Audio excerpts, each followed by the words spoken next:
साथ में चुनाव लड़ते तो क्या कुछ अंतर देखने को मिलता, या तब भी तस्वीर यही रहती जो अभी देखने को मिल रही है? भारतीय जनता पार्टी को क्या फायदा हुआ है कांग्रेस और आम आदमी पार्टी के अलग अलग चुनाव लड़ने से? इस रिपोर्ट में आपको समझाते हैं।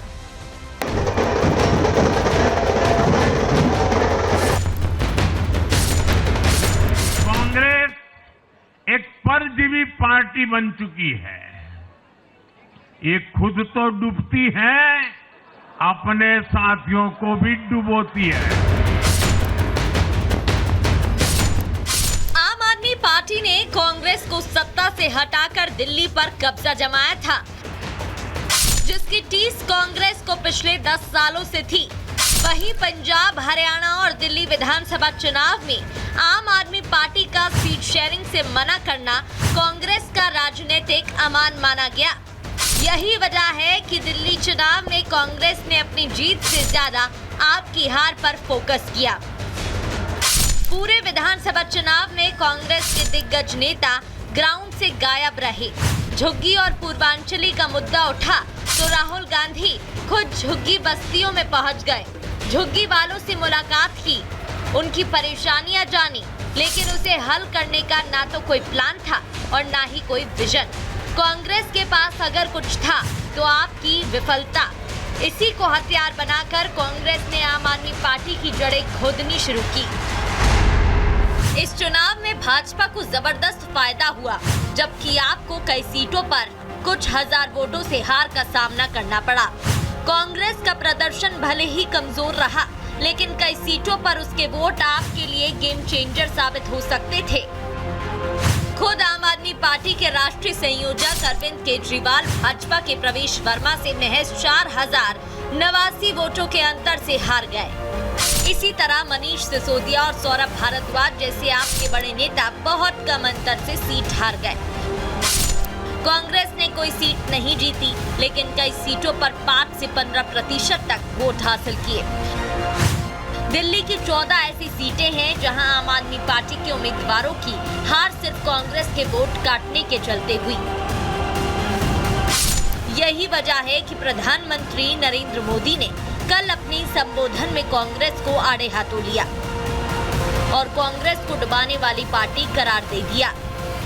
देश की राजधानी में देश की सबसे पुरानी पार्टी का लगातार दिल्ली में 6 बार से खाता नहीं खुल रहा है, और ये लोग खुद को पराजय का गोल्ड मेडल देते फिर रहे हैं। कांग्रेस एक परजीवी पार्टी बन चुकी है।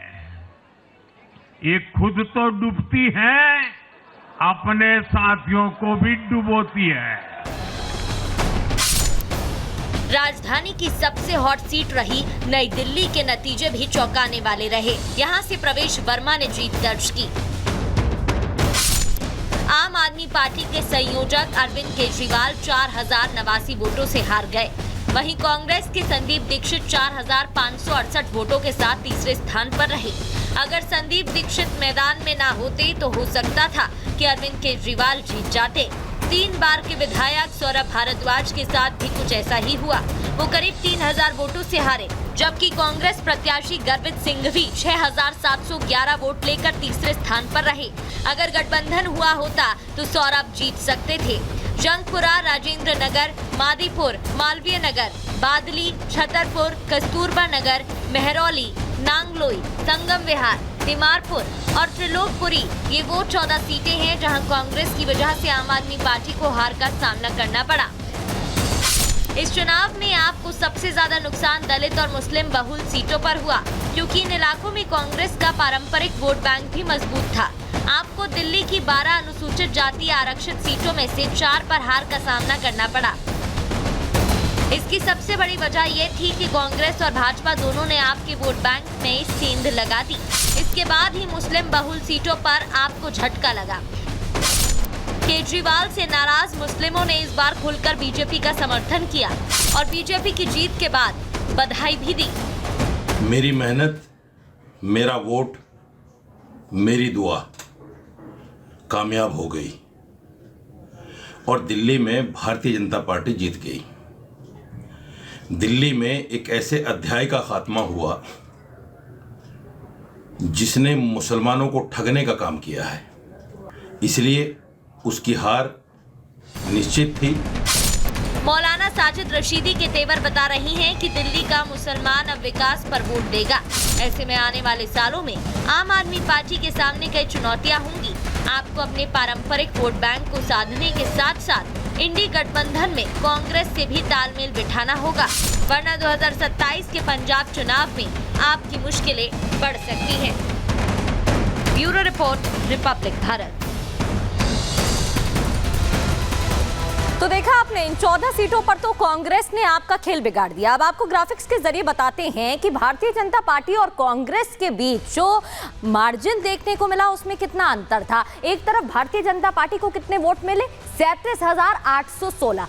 अब यहाँ पर ये रोहिणी सीट की हम बात कर रहे हैं, जीत का अंतर कांग्रेस को 3,765 और जीत का अंतर 34,051। आप समझ सकते हैं कितना ज्यादा अंतर था, तो इससे ज्यादा कुछ फर्क पड़ता नहीं। आप बात कर रहे हैं नजफगढ़ की, जहां पर 29,009 वोट और यहां पर करीब 2,000 यानी कि 3,000 वोट्स मिले हैं। अंतर आप देखिए 26,107। अब आगे बढ़ते हुए बात रोहतास नगर की, जीत का अंतर यहां पर आप समझ लीजिए 24,263। अब विश्वास नगर की बात करें तो जीत का अंतर यहां कितना रहा, 21,415। अब बीजेपी और कांग्रेस का जीत का अंतर आपको शालीमार बाग का बताते हैं, 24,703।